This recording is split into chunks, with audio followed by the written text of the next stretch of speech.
about when you think of Sweden. I mean, to be fair, I've never been there, so in my head, I just come straight up with ABBA.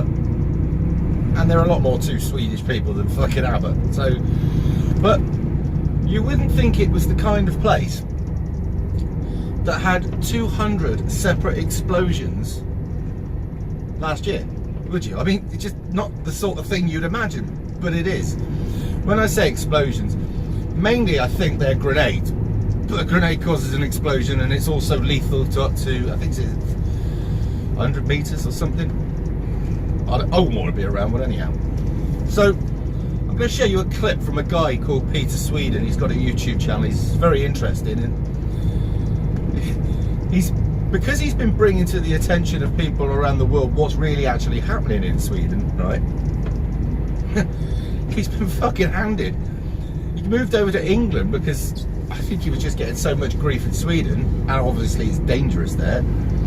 So then the English police started handing his parents and him because they wanted a word with him. They were probably, from what I can gather, trying to do him under the hate speech laws, which, if you listen to his video, he's the most politest guy out. He's not saying anything remotely hateful, but what he is doing is exposing the truth when the British media doesn't want to, or all the worldwide media, certainly the globalists, don't want you to know what's going on.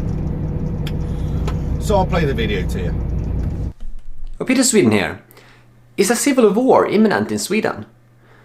I'm not saying it is, but there is some interesting things that's been happening in Sweden the last few days that I thought I wanted to update you guys about. All the leaders for the three biggest political parties in Sweden have recently talked about war. Now, Jimmie Åkesson, the leader for the nationalist Swedish Democrat Party in Sweden, which is the third biggest party in Sweden right now, said that, quote, a war is being waged on Swedish society. Also on the same day, Ulf Kristersson, the leader for the Moderates Party in Sweden, which is currently the second biggest party in Sweden, said that people are running around shooting people and running around with hand grenades as if there was a war in Sweden. And then we also have the Prime Minister of Sweden, for the biggest party, the Socialist Party, which are in government currently. He was actually talking about considering deploying the military into no-go zones, into these suburbs, to get rid of the criminal gang violence in Sweden. And they all said this on the same day. And I actually talked about this in Parliament as well. Now this only comes a couple of days after the Swedish government sends out the leaflets to 4.7 million households in Sweden, warning them what to do in case of a terrorist attack or what to do in case of war. Interesting, I'm sure you'll agree. Now, how are the media, because as he said, they're actually gearing you up for civil war, but they can't say that. So the first thing that the media do is they've got to find a narrative. So what did the BBC say? Well, in the BBC clip they said they're gearing up for a war against Russia. I wouldn't say Russia's their most impending problem at the moment, would you? I mean, fuck me. The most impending problem is people getting shot. He did a live stream because when he did this video, which was early yesterday, later on that day, two people were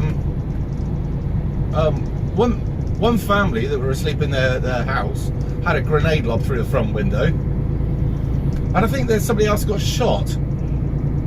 People are now, as a matter of course, wearing bulletproof stab vests when they go out. There are places in Sweden that you simply can't go, and the army's actually gearing up to try and take control of some of these places. I mean, it's better late than never, but nevertheless, to be honest, they've ruined the place.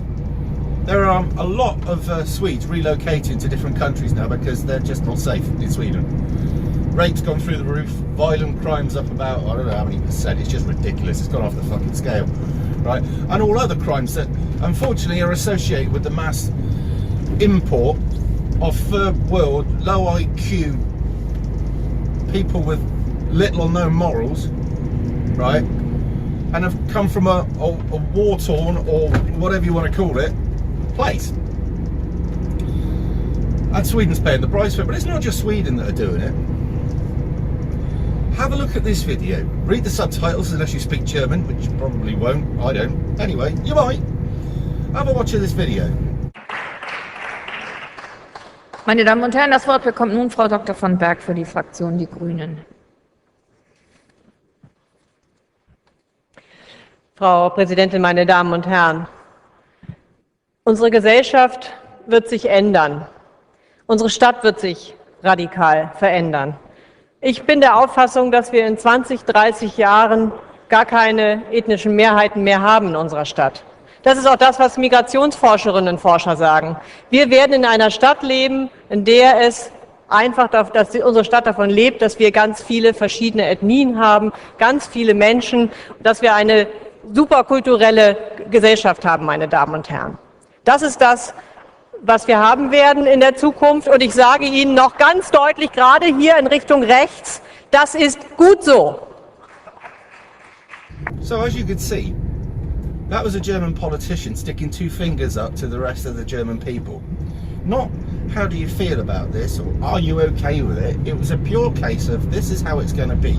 Your country is going to be predominantly Muslim within a set amount of years and you have no choice, no option, and you'll fucking well like it. The arrogance of the woman is utterly, utterly, utterly breathtaking, right? Not at any point have I heard of them doing a survey on the people of Germany and saying, how do you feel about this? Are you all right with this? We're going to turn your country into a predominantly Islamic Muslim country, and obviously once they get past 50%, the pressure on you to become Muslim or get battered, because that's how it will be, because they'll then force themselves on the rest of the population there. So how do you feel about this? Are you all right with that? How do you feel about your daughters in the future having to have I don't know, female genital mutilation and be half that of what a man's worth and have to wear a hijab and just be completely fucking oppressed? How do you feel about it? You alright with that? Yeah, why not? Just bring it in. No, because to be fair, nobody in their right mind would agree to that shit. Nobody with any fucking common sense at all. Excuse me a second. Fuck, bust me red the other day, that hurts. So, but if you thought that was bad, you know how these feminists like to kick off at everything and anything, right? And, you know, if you're just a normal bloke, you're the scum of the earth. Well, how do you think these feminists would behave, right, if they went to an Islamic country on some sort of visit and were told to don the hijab, right? How do you think they cope with that? Do you think they would go along with it? Well, you think no, wouldn't you? Watch this video. This is what Iranians saw earlier this year when non-Muslim representatives of the self-described first feminist government of Sweden paid a state visit to Tehran. Swedish ministers wearing Islamic head coverings. The Swedes could have chosen the moment to bravely show their support for Iranian women, some of whom are risking their lives to fight for the right to not wear a hijab. Instead, Swedish officials showed their support for Iran's Islamic government, saying later that not to wear a headscarf would be illegal. But critics say this kind of double standard on women's rights is nothing new in Sweden, where the world's first feminist government has had a role in making the nation less safe for women. Sweden likes to think it has a feminist government, but it seems there are two sets of women's rights here. One for native Swedes and another for immigrants. So that sort of gives you the measure of them. I mean, feminism or feminist movement when it suits. Feminist movement when we can upset people that will take it, i.e. westernized men. But when we're told to put an oppressive hijab on, which demeans a woman in my view, right? And you know, and everything that stands for, right? They just put it on completely, wear it, love it. They even think they're being politically correct. What they're actually doing to women over in that country that are trying to free themselves of the hijab is saying, fuck you. It's like feminism light, or feminism just not today, or feminism if it gets me free stuff, but otherwise if I kick off over in here, they're not going to put up with any of this shit and we could be in some real trouble. So we'll drop the feminism for today. We'll pick it up again tomorrow. And this is the problem. If you pretend to be something, then fucking well be it. Well, this is great, isn't it? Can I come over, please? Thank you. Is that a kind Minnie? Hang on a second, I'm going to wave. Thank you. So yeah, it just bores my piss. I think I've finished now. I've had me rant. Anyway, thanks for watching. Just thought I'd point out a couple more ridiculous fucking things that people just seem to be missing in the mainstream media, as they would. Tell me what you think about this in the comments. Like and share as always, thank you very much, because that gets I mean, this channel is building up quite quickly, and for that I'm very thankful for you lot for watching and putting up with my endless rants, because I do go on a bit. Anyway, yeah, like, share, subscribe, do all that. Thank you very much. Cheers, see you soon.